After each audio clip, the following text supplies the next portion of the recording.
ujian udah di atas sajadah, panggil Allah, Allah, Allah, Allah, la ilaha illallah. Nikmat bu. Jadi air mata yang buat makhluk, air mata yang buat dunia, aduh udah deh diusap aja. Ya, udah jangan dikeluarin lagi. Tapi air matanya nih buat Allah, buat rindu sama Allah, buat nangisin dosa-dosa kita. Allah, Allah, kan gitu ya. Liriknya aja, wahai hati yang kecewa. Kadang manusia kalau berharap sama manusia pasti kecewa. Semakin kita berharap sama manusia, semakin kita bergantung sama manusia, Allah bikin rasa yang luar biasa di hati kita, dibikin kecewa, dibikin sumpah, kan gitu. Karena Allah yang tahu keadaan kita, ya. Allah yang tahu keadaan kita. Mau kita diuji dengan suami, diuji dengan anak, diuji dengan orang tua, mertua, menantu, semuanya diuji dengan teman. Orang lain gak ada yang tahu bagaimana perasaan kita, bagaimana keadaan hati kita. Tapi ketika panggil Allah, Allah, Allah, Allah, ya Allah, nikmat, nangis ya, gak mikir dunia, kan? Wahai hati yang kecewa, jangan gundah. Air mata yang mengalir cukup udah. Urusan makhluk nih, ya, urusan dunia, ya. Mengharap makhluk pasti kecewa. Mereka hamba tiada kuasa, ya. Jagalah Allah, kau akan dijaga. Cintai Allah, kau akan dicinta. Nikmat gak bu? Nikmat gak? Allah, Allah, la ilaha illallah. Wahai hati yang kecewa, janganlah gundah. Air mata yang mengalir cukup udah, kan gitu. Jangan salahkan hati manusia, pasti tak suka terus diminta. Coba ibu tiap hari minta sama makhluk, gedor-gedor pintunya makhluk minta tolong, pasti makhluk gak suka, bener gak bu? Ya, sebutuh-butuhnya kita, misalkan tiap hari kita minta tolong, sekali ditolong, 2 kali kita minta lagi, minta tolong lagi, pasti lama-lama kesel. Tapi coba kita minta sama Allah, panggil Allah, ya Allah, ya Allah, hamba butuh nih ya Allah. Allah senyum, dikasih. La tahzan hambaku, jangan bersedih, aku bersamamu, innallaha ma'ana, kata Allah. Ya kan gitu. Maka jangan salahkan hati manusia, pasti suka, pasti tak suka terus dipinta. Panggillah Allah, Raja Semesta, Maha Penyayang dan Maha Kaya. Wahai hati yang kecewa, jangan gundah. Air mata yang mengalir cukup udah. Yang Maha Dekat satu-satunya mendengar doa tanpa suara. Kadang kita cuma nangis aja, Allah tahu nggak bu keadaan kita? Tahu. Coba kita nangis di ruang tamu, suami kita bingung, ngapain ente nangis? Karena dia nggak tahu bagaimana keadaan kita, perasaan kita, hati kita. Tapi ketika kita nangis di atas sajadah, Allah tahu bu keadaan kita, sedihnya kita, susahnya kita, apa yang kita minta, Allah tahu. Kan gitu, Allah yang akan meluk kita. Ketika manusia, ya, ketika manusia nggak peduli dengan kita, nggak perhatian sama kita, Allah yang paling perhatian sama kita. Allah yang paling peduli kepada kita. Ketika manusia meninggalkan kita, ketika manusia membenci kita, Allah tak pernah benci kita sekalipun kita banyak maksiat. Ini yang harus difahami. Allah nggak pernah ninggalin kita walaupun kita sering ninggalin Allah. Betul nggak? Kadang kalau kita dikasih nikmat, kita ninggalin Allah. Kita janji mau tahajud, bablas. Kita punya uang, janji mau sedekah, lewat. Ya, tapi ketika kita butuh Allah, kita datangin Allah 24 jam, kita gedor-gedor pintunya Allah, Allah nggak marah. Allah senang dipinta, apalagi kita sambil nangis, air matanya kita keluarin. Allah paling tahu keadaan kita. Allah tahu sedihnya kita. Allah tahu apa yang kita butuhin. Itu di saat orang lain nggak ada yang tahu. Yang gitu ya. Allah satu-satunya yang maha dekat, yang mendengar doa tanpa suara. Ya, Allah padamu hamba berserah dalam lautan rahmat cintanya Allah. Duh, nikmat banget tuh. Ya, nikmat banget. Kita tenggelam dalam rahmat cintanya Allah tuh nikmat banget. Ya, gitu insya Allah. Baik, ibu yang dirahmati oleh Allah, langsung saja pada pembahasan pelajaran kita hari ini. Silakan tim hadroh kalau mau pulang. Ya, bukan saya ngusir ya. Silakan di rumah udah ini, takut jamaahnya pada nunggu. Jadi beresin dulu di rumah. Hati-hati di jalan ya, Titi DJ Rumah Irama. Hati-hati di jalan, diiringi dengan doa restu. Kita nyambung. Masya Allah. Hati-hati semuanya. Hati. Naik apa nih? Naik apa?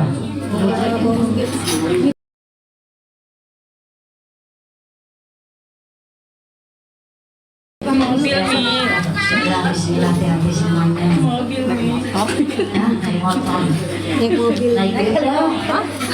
Kan dibayarin dah. Kalau nggak punya duit minta Kak Eva. Di mobil. Saya nebeng nih.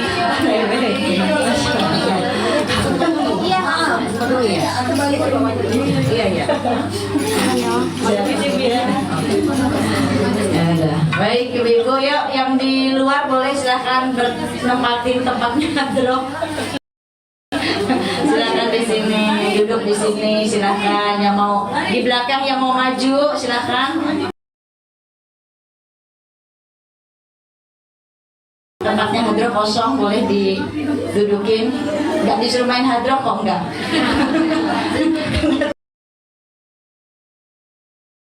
Hadrohnya udah nggak ada.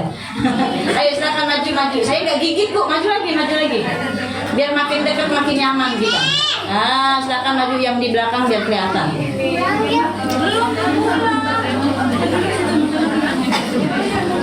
Mau saya buka cadar atau enggak?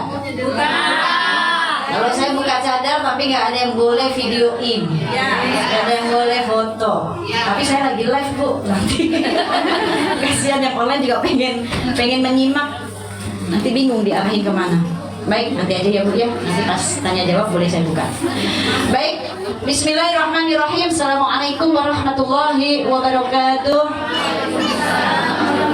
Innal hamdalillah wassalatu wassalamu ala Rasulillah. La haula wala quwata illa billah. Allahumma sholli ala sayyidina Muhammad miftahi babi rahmatillah adada ma fi ilmillah. Salatan wassalaman da'iman berbida wal min mulkillah wa ala alihi wa sahbihi adada kulli dar'al famara alhamdulillah. Rabbi shrah li sadri wa yassir li amri wa hlul 'uqdatam min lisani yafqahu qawli. Nikmat dari Allah masih kumpulkan kita untuk pertemuan yang kedua ya, setiap bulannya majelis rutin. Semoga kita diistiqomahkan oleh Allah ya, diperbaiki segala urusan duniawi kita ya, diperbaiki iman kita, dan insya Allah berikan keridhoannya buat kita semuanya ya. Salawat dan salam untuk manusia mulia baginda Nabi Muhammad SAW. Semoga kita mendapatkan syafaat di yaumil qiyamah. Ibu-ibu yang dirahmati oleh Allah, bulan kemarin kita membahas apa? Belum selesai pembahasannya ya. Masih ingat? Kalau ngaji harus dimurojaah lagi supaya ingat lagi. Kemarin yang nyatet, kemarin yang nyimak, kan ini orangnya yang sama kan ya? Iya. Apa ada yang baru? Ada yang baru. Terakhir kemarin kita membahas tentang wanita. Wanita berkelas di surga.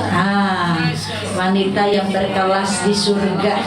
Pengen masuk surga semuanya? Pengen. Tapi udah mantesin diri belum?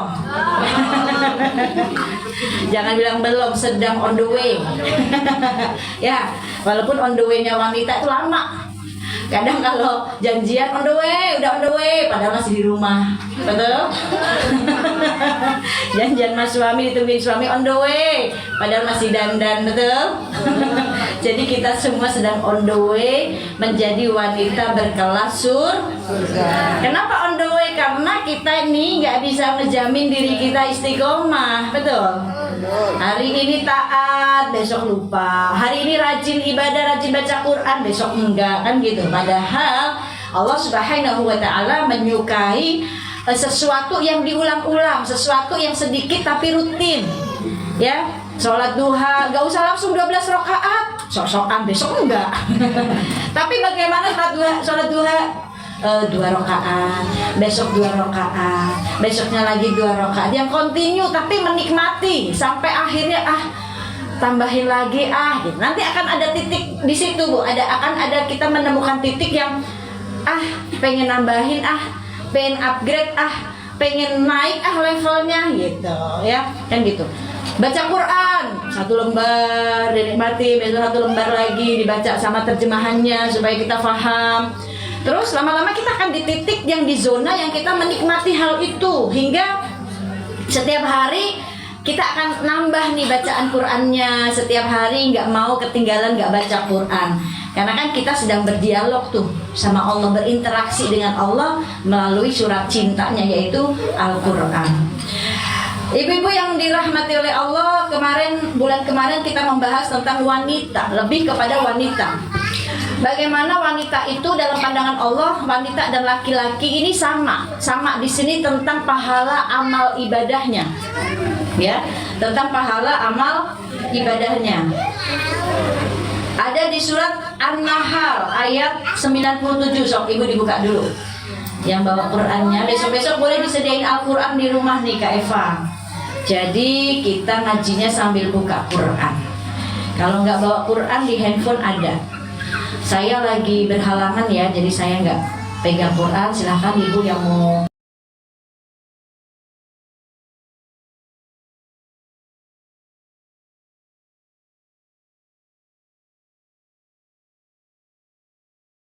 Bahwa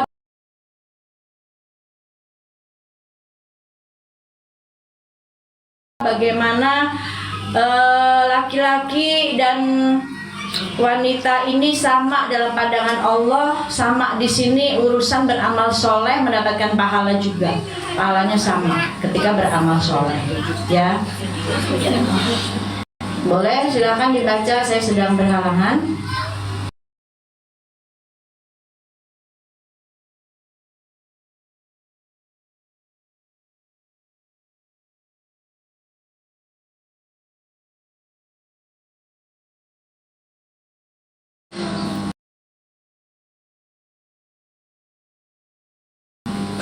Wa huwa mu'minun falanuhyiyannahu hayatan thayyibah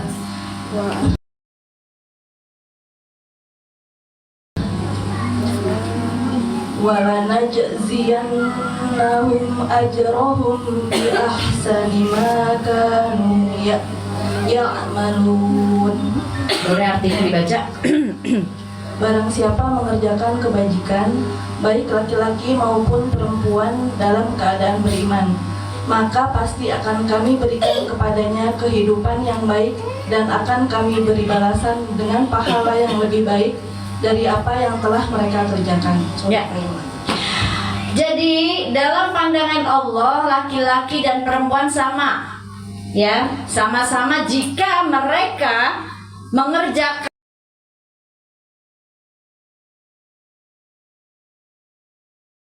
amal soleh, berbuat kebaikan, maka Allah pun berikan pahala yang sama, nggak ada bedanya, ya. Ini jadi jangan kita ini laki-laki dan perempuan, suami istri mendapatkan semuanya pemimpin,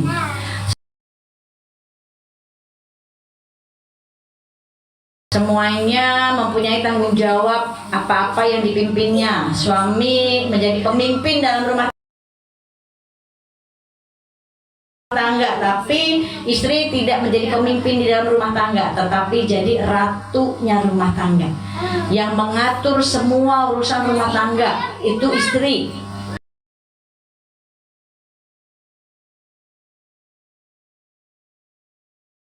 Pemimpin suami hanya mencari nafkah, memberikan haknya dunia, memberikan nafkah dunia, dan memberikan nafkah akhirat. Jadi kalau suaminya nggak ngasih nafkah akhirat, istri boleh menuntut. Maksudnya menuntut itu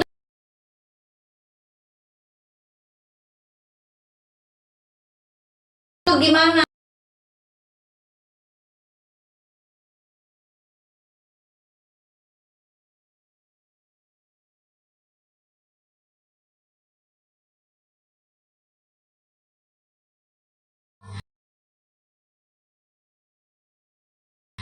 Awal fitnah di Bani Israel itu adalah wanita. Bahkan Rasulullah Shallallahu Alaihi Wasallam bersabda, diriwayatkan oleh Usmah bin Zaid, Rasulullah Shallallahu Alaihi Wasallam mengatakan tidak ada fitnah yang paling membahayakan kaum laki-laki setelah zamanku kecuali fitnah dari kaum wanita. Ya, ini Masya Allah. Dulu di zaman jahiliyah wanita itu gak dimauin, Bu. Wanita itu hina banget. Ya, ada wanita dilecehkan lah. Bayi lahir perempuan dikubur, ya, dibunuh. Benar-benar tidak mau ada generasi perempuan. Tetapi ketika baginda Nabi Muhammad SAW, ketika beliau diutus oleh Allah menyebarkan rahmat, ya, membawa cinta, membawa perdamaian, dan akhirnya wanita menjadi mulia, dimuliakan oleh baginda Nabi Muhammad SAW dengan satu surat yang baginda Nabi minta kepada Allah diturunkan satu surat ini, suratnya ini untuk memuliakan wanita. Ketika dulu para budak ini diganggu karena yang bisa dilihat ciri-cirinya ya karena terlihat, ya, maka begitu surat ini turun, wanita jadi mulia, jadi pembeda, ya. Suratnya apa? Al-Ahzab ayat 59. Apa di situ perintahnya? So, boleh dibuka lagi. Kemuliaan seorang wanita yang diminta oleh Rasulullah SAW kepada Allah Subhanahu wa Ta'ala supaya wanita itu mulia, supaya wanita itu terjaga, supaya wanita itu mudah dikenali. Maka Rasulullah meminta diturunkan satu surat ini. So, boleh dibaca lagi? Al-Ahzab ayat 59. A'udzubillahi minasyaitonirrajim.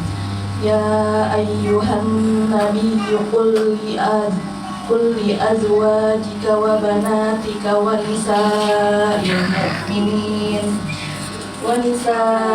mu'minina yudnina 'alaihinna min jalabibihin dzalika adna an yu'rafna fala yu'zain wa kana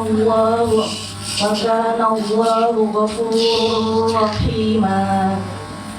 Wahai Nabi, katakanlah kepada istri-istrimu, anak-anak perempuanmu, dan istri-istri orang mukmin, hendaklah mereka menutupkan jilbabnya ke seluruh tubuh mereka.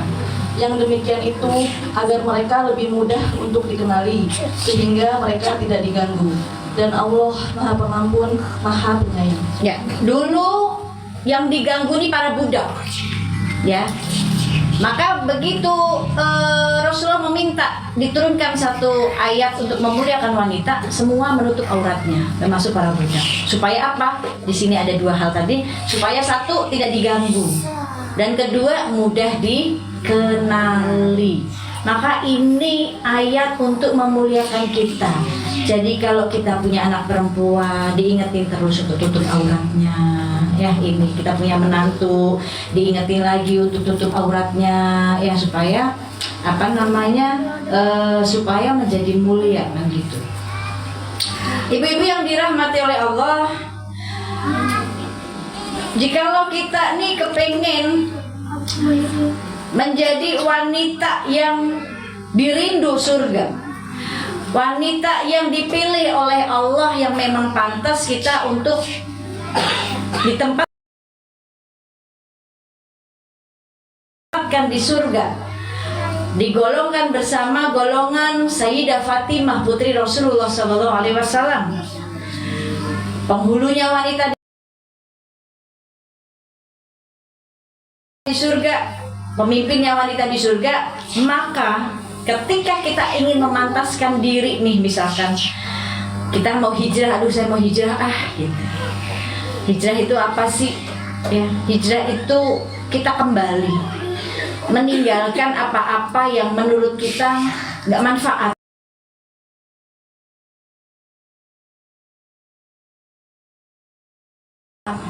menurut kita mudorot, maka kita tinggalkan. Jadi hijrah itu ada dua hal. Ada yang harus kita tinggalkan dan ada yang harus kita tuju. Apa yang kita tinggalkan sesuatu yang dibenci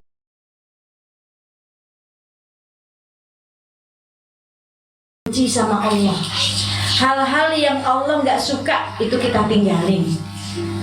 Lalu kita menuju siapa yang kita tuju? Allah. Akhirat kita menuju ridhonya Allah.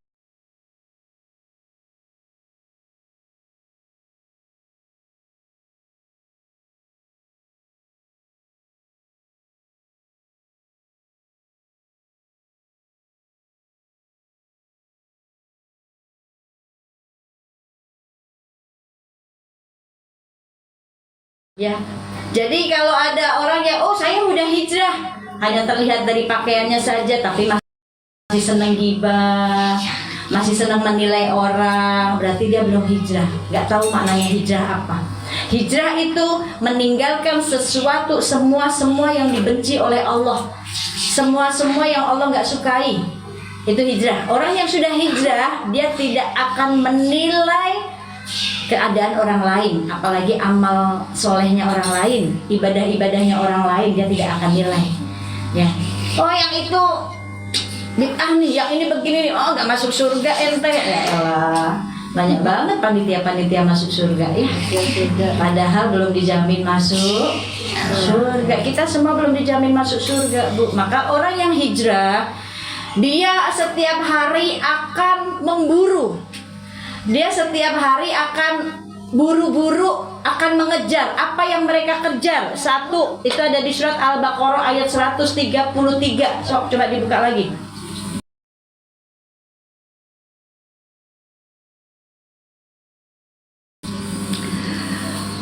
Orang yang ingin hijrah berarti kan memperbaiki diri. Ada yang harus dia kejar buru-buru.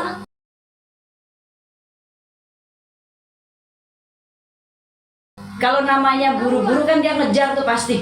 Nggak mungkin kita mau mengejar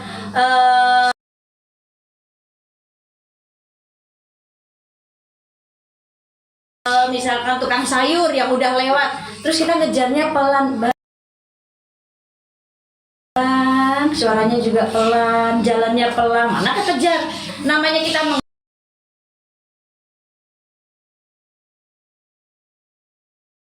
mengejar, pasti kan kita lari nih, kita buru-buru. Nah, maka apa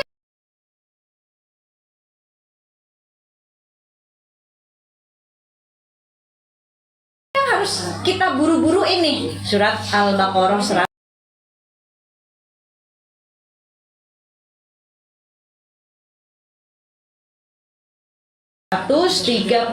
Sok dibaca lagi.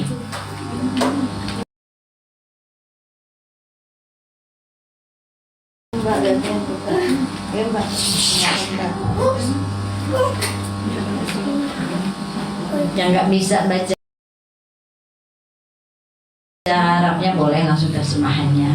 Kita sama-sama belajar di sini. Al-Baqarah 133, silahkan dibaca. Ya boleh. Yang head jangan baca ya Bu ya. Kalau kita perempuan sedang head, mau itu di dalam handphone, itu tetap tidak. Ilahul wahid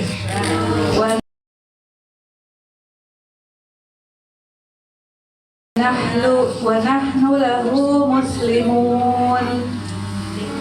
Sadaqallahul azim. Apakah kamu menjadi saksi saat maut akan menjemput Yakub ketika dia berkata kepada anak-anaknya, apa yang kamu sembah sepeninggalku? Mereka menjawab, kami akan menyembah Tuhanmu dan Tuhan nenek moyangmu, yaitu Ibrahim alaihissalam, Ismail alaihissalam, dan Ishak alaihissalam, yaitu Tuhan yang Maha Esa, dan kami hanya berserah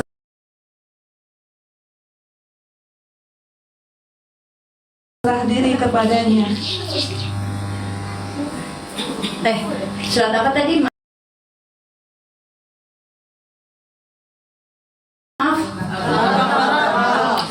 Salah, bukan Al-Baqarah. Maaf. Surat Al-Imran coba ayat 133.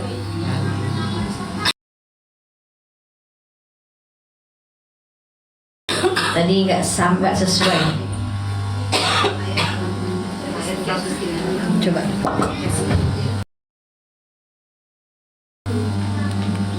Betul?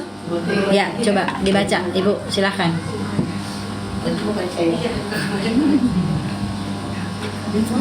Surat Al-Imran ayat 133, bagaimana kita ketika kita kepengen menjadi wanita yang dirindu surga, kita kepengen hijrah, maka apa sih yang harus kita kejar? Apa yang harus kita buru-buruin? Coba surat Al-Imran ayat 133. A'udzu billahi minasy syaithanir rajim. Bismillahirrahmanirrahim. Wasari'u ila maghfiratin min rabbikum wa jannatin 'arduha as-samawati wal ardh u'iddat lil muttaqin. Baca terjemahnya, Bu. Dan bersegeralah kamu mencari ampunan dari Tuhanmu dan mendapatkan surga yang luasnya seluas langit dan bumi yang disediakan bagi orang-orang yang bertakwa. Ya, di sini ada dua yang harus kita buru-buru, yang harus kita kejar. Yang pertama apa, Bu? Buru-buru nih kejar ampunannya Allah. Ya kan? Tadi disebutkan. Ya. Disebutkan di situ yang pertama cara kejar ampunannya Allah. Wasyari'u ila magfiratin min rabbikum. Kejar ampunannya Allah yang pertama. Lalu yang kedua, apa yang dikejar, Bu? Kejar surganya. Maksudnya gimana Umi kejar surganya? Amalan-amal soleh yang membawa keridhaan Allah untuk kita nih pantas banget masuk surga, kan gitu. Kejar deh nih dua-duanya. Satu, minta ampun. Dua, kejar surganya nih. Dan mengejar surga ini caranya dengan takwa. Karena di ayat tersebut Allah katakan uiddat lil muttaqin, ya. Bagaimana Allah sediakan surga ini hanya untuk orang-orang yang bertakwa. Ya, jadi surat Al-Imran ayat 133, bagaimana ketika saya pengen hijrah deh, ya sudah buru-buru deh, ya kejar ampunannya Allah, lalu kejar surganya. Mengejar surga dengan apa? Dengan bertakwa, karena Allah sediakan surga hanya untuk orang-orang yang bertakwa. Nah, ketika kita sudah hijrah menutup aurat, jalani dengan takwa. Jadikan pakaian kita ini menjadi pakaian takwa, sebaik-baik pakaian takwa. Lisan kita takwa, mata kita bawa ke takwa, telinga kita ajak bertakwa, semua anggota tubuh kita bertakwa. Maka jikalau kita sudah bertakwa, terlihat dari ciri-cirinya. Nah, kemarin kita sudah bahas tuh. Ya, yang pertama apa ciri-ciri wanita bertakwa? Terlihat dari lisannya, betul. Ya. Terlihat dari lisannya. Maka jikalau dia sudah berhijrah, dia akan jaga lisannya. Maka ciri-ciri orang yang bertakwa, satu, terlihat dari lisannya. Ada 7 ya, kemarin kita udah bahas berapa? 3. Yang pertama lisan. Maka ulama mengatakan jikalau lisanmu ingin berkah, lakukan ini. Yang pertama, lisannya diajak berzikir terus. Jangan lepas zikir. Yang kedua, lisannya untuk membaca Quran. Yang ketiga, lisannya untuk berdoa, meminta kepada Allah, berdoa yang baik-baik. Sekalipun benci sama orang, doain yang baik. Jangan doa yang buruk, karena doa yang buruk akan kembali kepada kita. Ya. Terus yang keempat, untuk lisannya kita pakai untuk menasehati atau bicara yang baik-baik. Menasehati yang baik atau bicara yang baik-baik. Itu jika lisan kita kepingin baik. Ya. Bahkan Rasulullah SAW mengatakan kepada menantunya Sayyidina Ali, wahai Ali, jaga lisan dengan baik, karena nanti di hari kiamat lisan ini akan mendapatkan siksa yang jauh lebih berat dari anggota tubuh lainnya. Maka Sayyidina Ali bertanya, kenapa bisa begitu ya Rasulullah? Rasul mengatakan, karena lisan ini, gara-gara lisan, aib orang, keburukan orang terdengar dari ujung barat dan ujung timur. Betul nggak? Betul ya. Kadang kita nggak sadar ceritain segala aib, atau mungkin kita lagi punya masalah terus kita cerita ke teman ceritain lagi ke teman lagi, teman yang lagi ceritain lagi ke teman lagi, maka semuanya dari ujung sampai ujung terdengar ya, tahu. Nah itu maka hati-hati dengan lisan.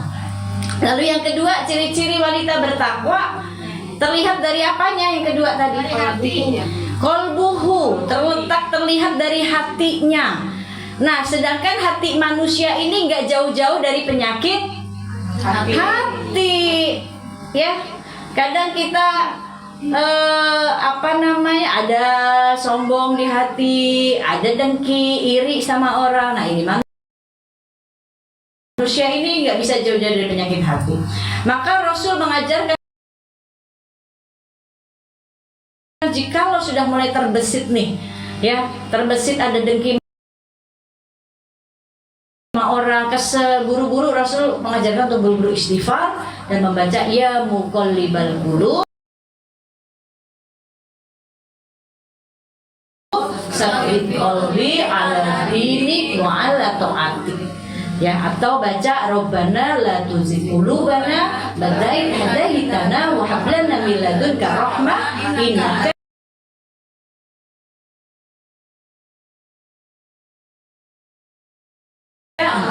ya Allah, jangan kau condongkan hatiku dalam kesesatan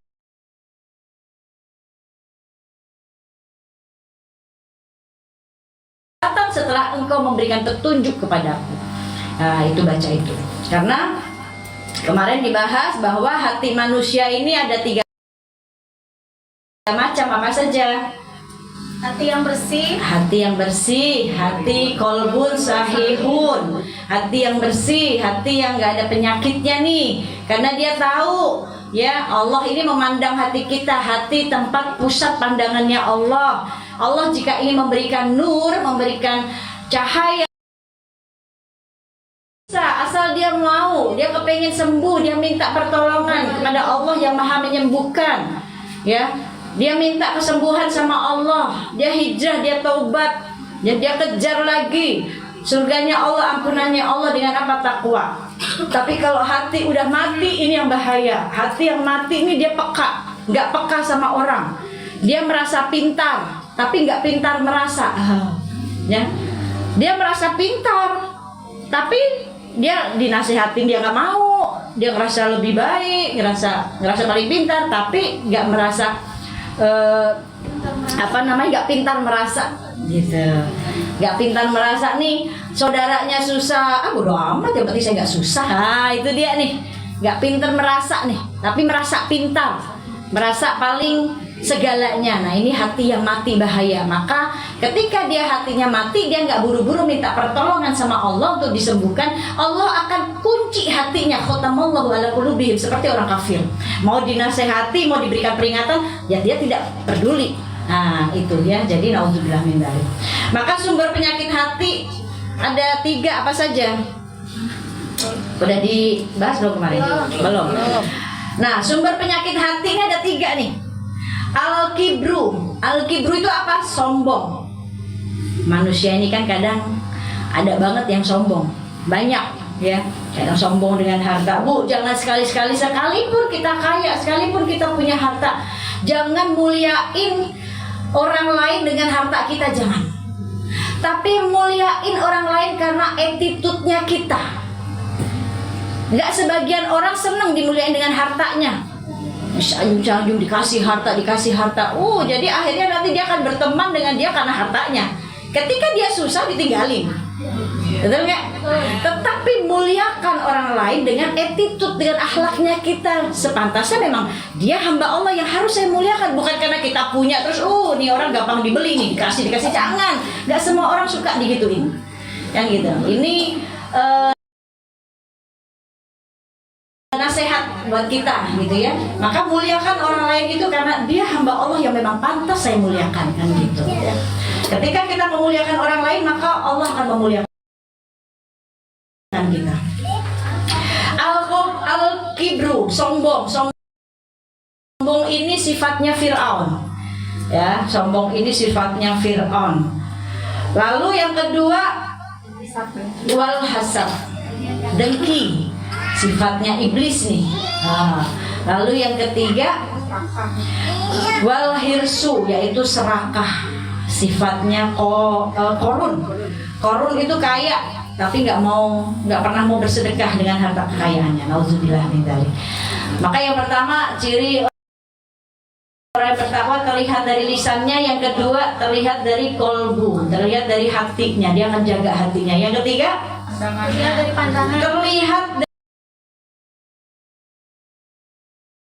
dari al-nazaru, yaitu pandangannya. Maksudnya bagaimana terlihat dari pandangannya, setiap apa yang mereka lihat, sekalipun itu di sosial media, apalagi nggak kenal sama orangnya, dia akan baik sangka saja. Dia akan baik sangka, dia akan mendoakan gitu ya, dia nggak buruk sangka. Apalagi yang kita lihat aslinya, yang kita lihat hari-hari kita lihat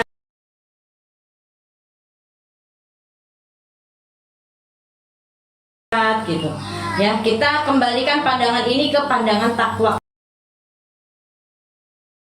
kepada Allah. Oh, dia hamba Allah. Sekalipun kepada orang yang ahli maksiat, dia hamba Allah, kasihan ya Allah, beri hidayah ya Allah. Karena kita nggak boleh membenci orangnya, tapi kita benci maksiatnya boleh, tapi orangnya nggak boleh dibenci. Maka pandangannya pandangan baik sangka saja gitu ya. Lalu yang keempat, apa yang keempat? Belum ya? Wanita, ciri wanita yang bertakwa terlihat dari yaduhu. Apa itu yaduhu? Tangannya. Tangannya ini dipergunakan untuk apa? Atau untuk menunjuk-nunjuk orang. Bu, tangan kasar kalau dipakai urusan rumah. Emang almarhum tuh paling nggak suka kalau bajunya dicuci sama pembantu. Karena kan biasanya pakai ada dalemannya, celana dalamnya, kan risih ya gitu. Jadi beliau memang menyuruh cuci sendiri gitu. Jadi supaya nggak numpuk, Bu, 1 hari aja cuci, jangan ditumpukin sampai 3 hari, enggak. Begitu suami pulang kerja, udah diporotin deh, udah semuanya diporotin. Ya kan, udah di kamar mandi dikucekin aja, kan suaminya gak main lumpur, Bu, cuma keringet doang, kucekin aja udah. Ada uangnya, Bu, di kantong. Nah ya ambil kalau gitu. Itu bonus. Ya bilang dulu lah. Bilang dulu, ayang tadi nyuciin baju nih ada uangnya gitu. Oh ya udah, boleh ambil gitu. Ya. Kalau nemuin sesuatu bilang, tanya ya, jangan langsung buruk sangka. Udah, kok ada lipstik? Lipstik siapa ini? Udah marah duluan, padahal dia mau ngasih istrinya, kan gitu. Ini maka pandangannya pandangan baik sangka ya. Nah, dulu saya tuh nyuciin, Bu. Jadi kalau Uje pulang dakwah sehari itu sampai malam kan, Bu ya, itu langsung deh tuh ya, saya suruh buka semuanya. Udah malamnya nih saya kucekin, malamnya direndam dulu, baru besok pagi udah dikucekin, disiram, jemur deh di depan kamar. Jadi kamar saya tuh dulu ada balkon terasnya tuh. Jadi di situ ada jemuran kecil tuh, tau kan, tuh kayak buat jemuran anduk. Nah itu di situ. Jadi saya jemur sendiri di situ, ya kan, 1 ster gitu. Terus udah selesai kering, langsung disetrika, masukin ke lemari, gampang, nggak harus ditunggu sampai 3 hari. Ya, nggak bikin pegel juga. Alhamdulillah kan gitu. Jadi nikmat. Dan ketika kebakaran rumah saya, itu jemuran gak kebakar, Bu. Masya Allah, jemurannya gak kebakar. Jadi saksi itu, Masya Allah. Maka bahkan ketika Sayyidah Fatimah putri Rasulullah itu, Bu, segala sesuatunya semuanya dikerjakan sendiri. Tidak punya budak, gak punya pembantu.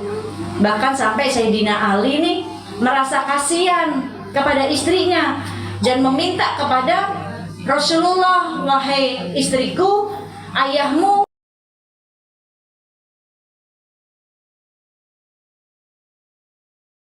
sudah membebaskan para budak.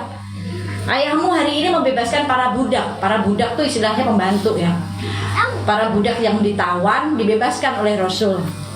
Maka mintalah satu budak untuk membantu pekerjaanmu, kata suaminya, kata Sayyidina Ali. Maka Fatimah karena taat kepada suaminya, dia beliau datengin Rasulullah ayahnya dan meminta, wahai ayahku, aku mendengar engkau membebaskan budak, bolehkah aku minta satu budak untuk membantu pekerjaan rumahku? Namanya seorang ayah kalau diminta anaknya kan apapun dikasih ya Bu ya. Tapi Rasul tidak mendidik Fatimah seperti itu. Dan Rasul memberikan kepada Fatimah sesuatu yang jauh lebih baik dari itu. Aku akan berikan kepadamu sesuatu yang jauh lebih baik dari itu. Bacalah subhanallah, alhamdulillah, la ilaha illallah, Allahu akbar. Itu jauh lebih baik dari semua yang kau minta. Kan gitu. Ketahuilah wahai putriku, ketika engkau tanganmu kasar untuk menggulung gandum, bayangkan Bu, dulu tuh kalau mau bikin roti, satu roti aja tuh harus dari biji dulu ditumbuk, baru nanti dijadiin, digiling, diolenin gitu ya Bu. Itu untuk jadi satu roti saja tuh butuh waktu yang lama sekali. Kita mau makan roti ini udah gampang banget sekarang.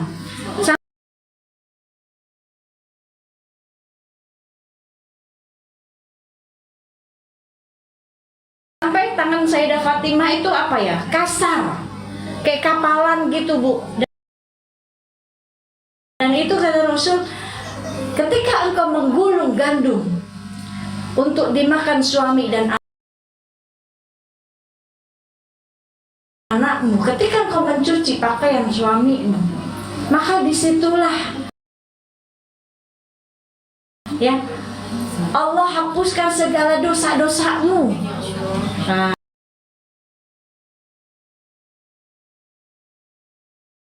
Gitu. Jadi jangan bagi dua sama mesin cuci kayak gitu. Dia datangin rumah Mutiah. Ya, begitu mengucapkan salam belum dibuka nih Bu pintunya nih, ya. Ditanya dulu dari belakang pintu, siapa engkau? Aku Fatimah, putri Rasulullah.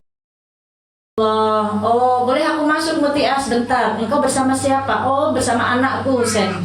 Oh maaf, suamiku gak ngebolehin masuk laki-laki. Loh, tapi ini anaknya masih kecil, belum akil balik. Suamiku hanya bilang laki-laki, gak disebutin detailnya. Yang penting laki-laki gak boleh masuk.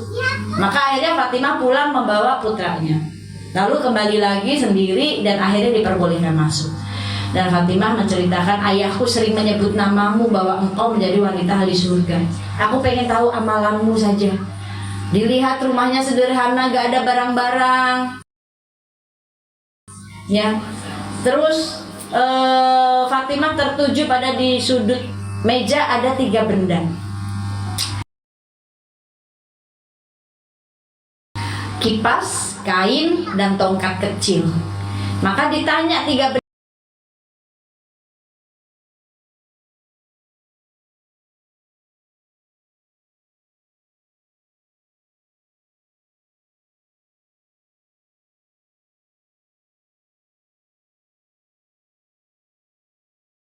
untuknya bawa kain.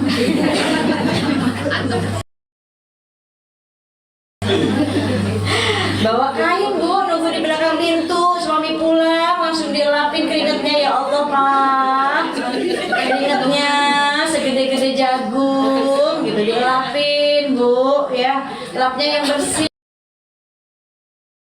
jangan pakai lap bekas kompor.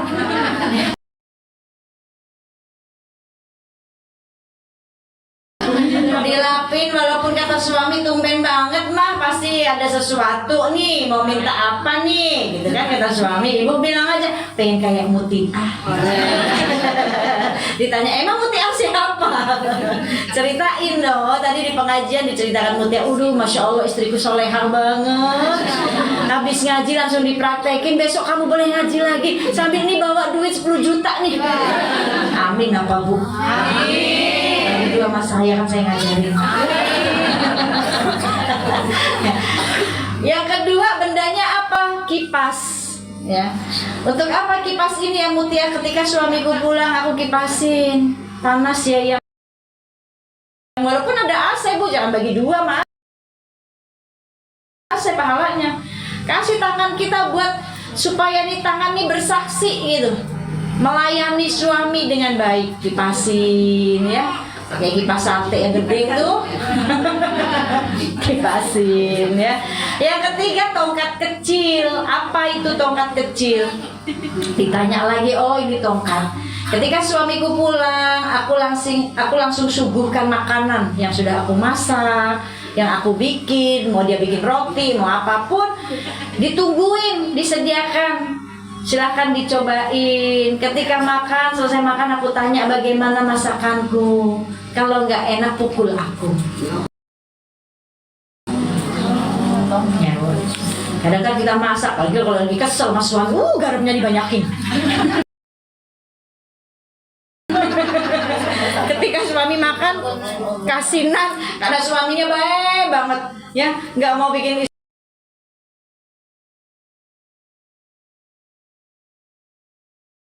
istri sedih. Gimana mas masakannya? Enak banget. Padahal asin ya. Nah itu ditanya. Ini maksudnya bukan 3 benda ini Bu, tetapi bagaimana tangannya selama dia masih hidup, selama dia masih bisa mengabdi, dia abdikan tangannya untuk melayani suami dengan baik. Maka ini ciri-ciri wanita yang bertakwa terlihat dari tangannya. Tangannya nggak sering buat nunjuk-nunjuk orang, ya gitu. Lalu yang kelima terlihat dari apanya Bu? Wanita yang bertakwa, yang dirindukan surga terlihat dari qodamuhu. Apa itu? Kakinya. Maksudnya gimana? Kakinya dipakai kemana aja, buat jalan kemana aja. Pergi ke pasarnya izin suami enggak, ngajinya izin suami enggak, mau pergi kemana-mana izin enggak sama suami, dipakai ke tempat maksiat atau enggak. Nah ini kakinya ya. Lalu yang ke-6, wanita yang bertakwa cirinya terlihat dari badnuhu, dari perutnya. Aduh, perut saya buncit deh. Bukan itu Bu. Ya, bukan itu. Walaupun Rasul juga nggak terlalu suka dengan yang buncit-buncit. Ya. Sama Bu, saya juga buncit. Langsung megang perut. Ya. Terlihat dari perutnya, maksudnya bagaimana? Sesuatu yang dia masukkan ke dalam perut, ke dalam mulutnya, makanan yang dia masukkan halal haramnya dia harus perhatikan.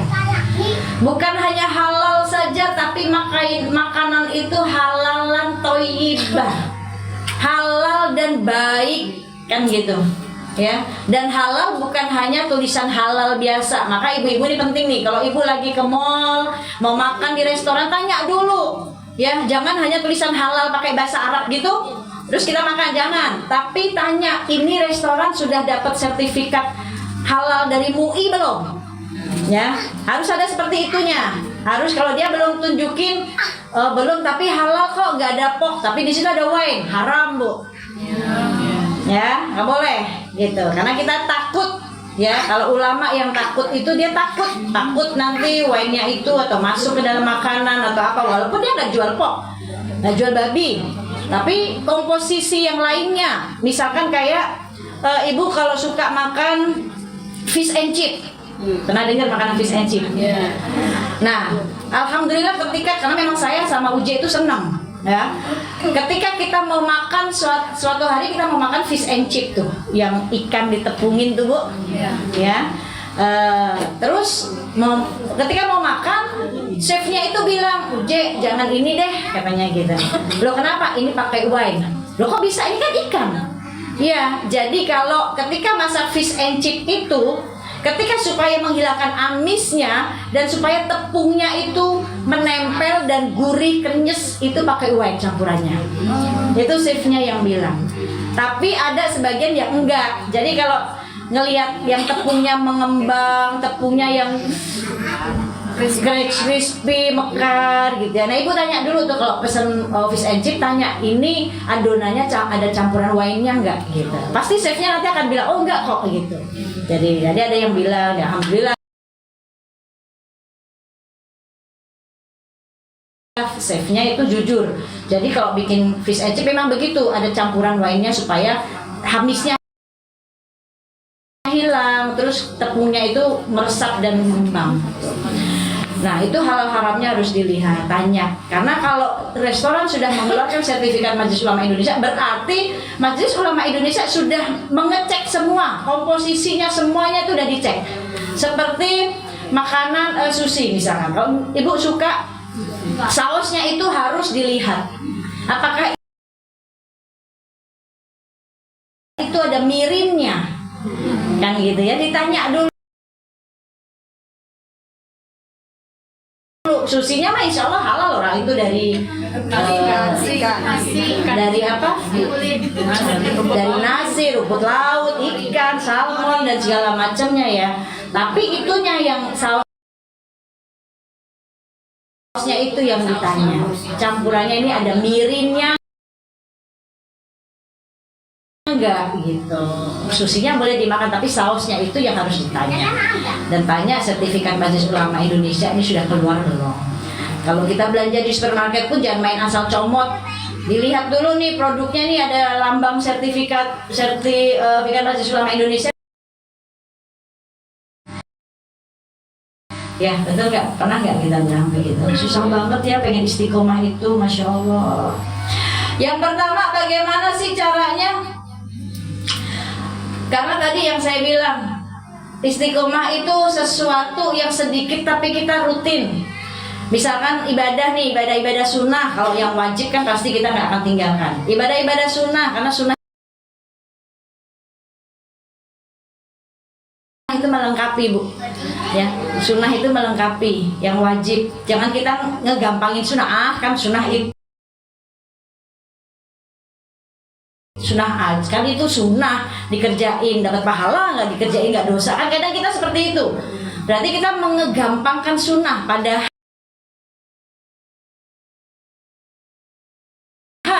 Rasul pernah mengatakan barang siapa yang mencintaiku, bersolawat kepadaku, mengerjakan sunnahku, maka dia akan bersamaku di surga.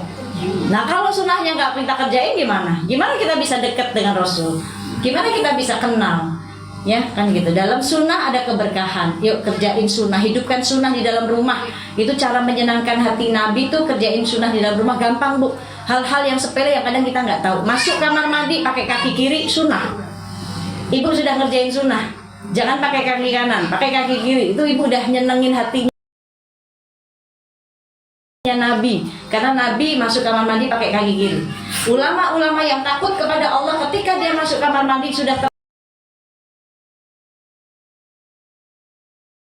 lanjut pakai kaki kanan, keluar lagi bu, istighfar sebanyak-banyaknya.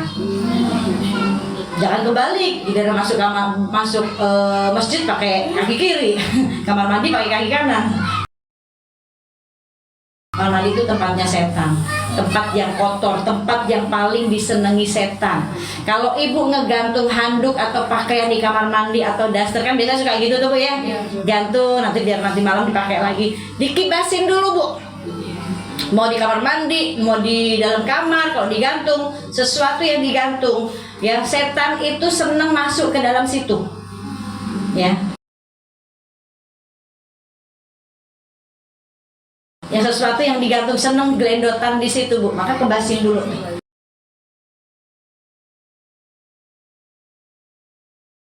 Baca ta'awudz, baca kulhu, ya gitu. Nah itu.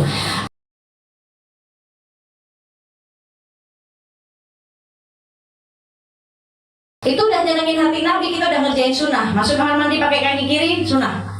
Nabi udah senang tuh.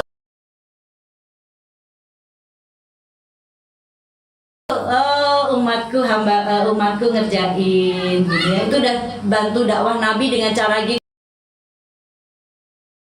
Itu Bu, ajarin ke anak-anak.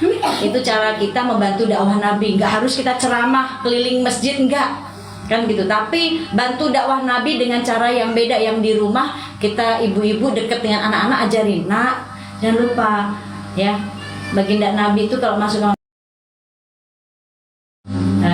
karena kamar mandi banyak setannya. Saya senang tuh kalau masuk kamar mandi orang, terus di situ dia ada disediain sendal. Oh, ini ngerti sunnah nih orang nih gitu. Disediain sunnah ya. Terus kalau kita lagi pup ya, nggak boleh dibuka semuanya Bu. Walaupun ibu mau sekalian mandi, tapi jangan dibuka semuanya. Ketika lagi buang kotoran ya, pakai dulu pakaiannya gitu. Atau tutupin pakai anduk. Bahkan sunnahnya itu rambutnya kita tuh harus ditutup Bu. Mau pakai anduk, mau pakai ciput, nah itu boleh ya. Terus jangan lama-lama di kamar mandi, jangan sampai nyanyi-nyanyi gitu, itu jangan. Habis setel musik, jangan. Ya, disegerakan di kamar mandi, terus keluar pakai kaki kanan. Itu sudah membantu dakwah Nabi, sudah bikin Nabi senang. Ajarin ke anak-anak, makan minum pakai tangan kanan, sambil duduk ajarin ke anak-anak, dakwahin. Ketika kita minum pakai tangan kiri, makan pakai tangan kiri sambil berdiri, itu setan udah seneng banget Bu, ya kan gitu. Itu sunnah ya. Sahabat kalau melihat ada orang minum tangan kiri, langsung disenggol Bu, supaya minumannya itu tumpah, supaya nggak masuk. Karena tadinya minuman itu jadi berkah, jadi itu minumnya setan. Nah ini hati-hati juga, kadang kita di brainwash, kadang kita dicuci otak kita nggak sadar. Ketika kita makan steak, tahu steak? Ya, steak tahu ya? Steak golf. Bukan, steak makanan steak itu makanan dari mana? Dari luar. Dari luar lah ya. Dari bule, makanan bule. Ibu bule nggak? Pakle. Ya. Kalau makan steak, orang kafir tahu, orang Islam makannya tuh pakai tangan kanan, bukan pakai tangan kiri. Tapi kadang kita di brainwash, dicuci otak kita nggak sadar. Makan steak disediain pisau tangan kanan, garpu tangan kiri. Orang refleks makan steak dipotong dagingnya pakai tangan kanan, makannya pakai tangan kiri karena tangan kirinya disediain garpu. Lalu bagaimana supaya kita tetap makan dengan makanan yang akhirnya makanannya bikin kita berkah, selamat, kita ngerjain sunnah? Potongin dulu tuh steaknya, dipotongin dulu semuanya, ajarin ke suami, ajarin ke anak-anak ya, potongin steaknya. Terus baru udah selesai potongin, ambil garpunya pakai tangan kanan, makan. Gak mengurangi nilai steaknya, gak mengurangi rasa nikmatnya, tapi makan tambah berkah. Ketika kita makan steak yang mahal, rasanya enak, tapi ketika makannya pakai tangan kiri, itu makan sama setan. Cara makannya setan, yang makanannya tadinya berkah jadi gak berkah. Ya ini hati-hati. Terus kalau mau bercermin, ajarin anak baca doa. Terus kalau mau makan nih Bu, Rasul nih sunnahnya membiasakan ketika mengambil makanan, ambil makan yang terdekat dulu, yang mudah dijangkau, jangan jauh. Aduh, ambilnya begitu, jangan. Ambil sesuatu yang mudah dulu ya Bu ya. Ini Rasul ya, yang dekat ya ambil. Ya itu sunnah. Kan kadang kita, saya mau yang itu, wah kita sampai ngelangkahin orang. Ntar minggir dulu kalau kamu yang mengambil itu. Nggak boleh ya Bu ya. Terkecuali ini mejanya kita bisa diputer. Kayak meja-meja restoran tuh diputer, mau ambil itu boleh. Kalau nggak bisa, ya udah ambil yang ada dulu. Kecuali boleh minta tolong ya, ambilin. Ya. Terus mau tidur tebahin kasurnya, apa nih, bebasin 3 kali. Ketika 1 jam saja kasur itu tidak kita tidurin, tetap kita harus dibasuh. Karena banyak jin-jin yang tidur di atas kasur itu. Jangan sampai kita tidur sama jin, ya kan gitu. Maka kibasin dulu, baca ta'awudz, baca qul hu, ya. Terus tidur, setelah itu madep kanan.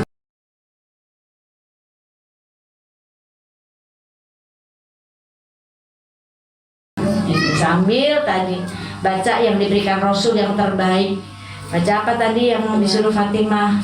Subhanallah 33 kali, Alhamdulillah 33 kali. Lalu ketika kita sholat nih Bu, selesai sholat jangan lupa jangan sampai kita tertinggal baca ayat kursi. Terus baca zikir 99 tadi tuh. Subhanallah 33 ya. Alhamdulillah. Allahu Akbar, la ilaha illallah. Baik. Maka kalau kita ngerjain sunnah, terus kalau kita masuk rumah nih Bu, mau itu rumah ada orangnya nggak ada orangnya, ya baca assalamualaikum ayyuhan nabiyyu wa rahmatullahi wa barakatuh. Kita ucapkan itu assalamualaikum ayyuhan nabiyyu wa rahmatullahi wa barakatuh. Kan gitu. Supaya apa? Rumah itu dapat nurnya Nabi. Nah, kan gitu ya Bu ya. Lalu yang terakhir. Udah tadi itu. Oh yang ketujuh udah ya?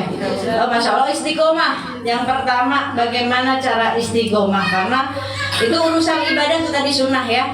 Yang sunnah dikerjain, jangan gampangin sunnah. Oh dua dulu, besok dua lagi, dua sampai dinikmatin. Besok kalau udah nikmat, tambahin 4 gitu. Sedekah juga gitu Bu, ya mau 5.000 setiap hari ada sedekah. Atau 2.000, besok 2.000 lagi, rutin gitu ya. Jadi itu jadi tabungannya kita. Jadi biasain yang rutin tapi continue. Yang pertama bagaimana tipsnya supaya kita bisa istiqomah? Paksakan semua hal tentang kebaikan ya. Semua hal tentang kebaikan tuh paksain dulu Bu ya. Karena lama-lama kita akan terbiasa kan gitu kan. Mau beda paksain deh.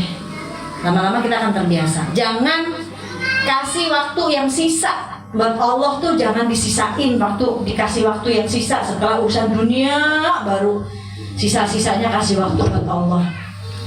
Setelah buka sosial media seharian, puas banget buka sosial media ya. Sosial media kan ada banyak rukunnya Bu. Ya, kalau rukun iman kan ada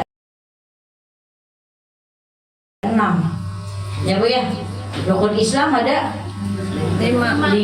Kalau rukun sosial media ada Facebook,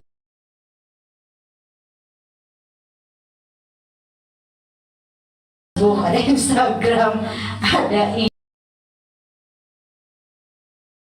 IG, ada TikTok, ada Twitter, ada apa lagi Bu?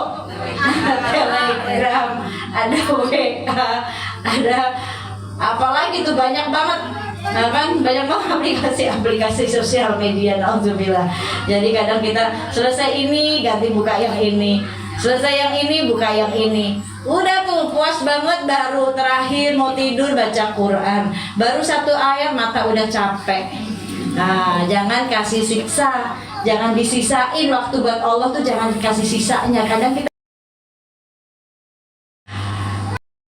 Yang kedua, cari teman yang mengajak kita dalam ketaatan. Circle pertemanan kita nih harus dipilih-pilih Bu. Karena jangan sampai kita terbawa sama keimanan teman kita. Misalkan dia yang masih seneng gibah, dia yang masih seneng nongkrong-nongkrong yang gak manfaat gitu ya, berlama-lama di luar gitu, nongkrong-nongkrong yang gak manfaat terus gibah. Kan perempuan itu Bu, jujur ya, perempuan itu kalau udah ngumpul kalau gak gibah fitnah, betul? Nah itu perempuan ya, itu harus diakui kan gitu ya. Kadang kita gak bisa nahan, kadang kita mulut kita diem tapi kita denger ngangguk-ngangguk. Dosanya sama Bu. Dosanya sama, teman kita yang gibah, kita yang ngangguk-ngangguk, denger dosanya sama. Mendingan ya sudah, kita cari nih pertemanan yang benar-benar komunitasnya yang udah kita sama-sama, yuk kita udah cari, udah pada tua mau ngapain lagi sih, dosa udah banyak, yuk kita cari pertemanan lingkungan yang mengajak kita pada ketaatan kan gitu. Cari teman yang bikin kita nih makin cinta sama Allah, cari teman yang bikin kita nih makin deket sama Allah, cari teman yang bikin kita amalan kita nih semakin naik bukan semakin turun. Karena kita yang tahu keadaan diri kita, iman kita. Jangan sampai iman kita terbawa oleh arus iman teman kita yang masih belum mau taat, masih urusan dunia. diajak ngaji susah dan segala macamnya. Nah, mendingan kita udah deh, saya menjauh dulu deh, saya tinggalin dulu, bukan untuk memutuskan silaturahmi. Silaturahminya tetap dalam doa, Bu. Jangan putusin, ya Allah saya sayang kepada teman saya, tapi tolong kasih hidayah ya Allah. Karena saya nggak mau saya juga terbawa oleh itu. Saya meninggalkan dia bukan saya benci, tapi saya kepengen menjaga iman saya. Dan saya sayang dengan teman saya, dia hambamu, maka beri hidayah dia. Kalau udah Allah kasih hidayah, baru tuh kita nyambung lagi. Tapi jangan putusin doa. Ya, ini. Cari pertemanan yang berapa tadi, Bu? Yang kedua. Lalu yang ketiga banyak doa. Yang muqallibal qulub tadi doanya. Terus Rabbana la tuzigh qulubana ba'da idh hadaitana, itu doanya. Ya Allah, jangan kau condongkan hatiku dalam kesesatan setelah Engkau berikan petunjuk kepadaku. Ini tipsnya, ya. Waktunya jangan dikasih sisa kalau untuk Allah. Allah dulu, Allah terus, Allah lagi. Kalau kita kejar akhirat kita, dunia Allah kasih, dunia diikutin. Kita dikasih ketenangan batin. Ya, insya Allah. Baik, pas banget jam 12. Always Allah. Ya, kayak tadi lagunya Allah, Allah, Allah, Allah, ya Allah. Enak banget, Bu. Ya, insya Allah. Baik. Sudah selesai pembahasan tentang wanita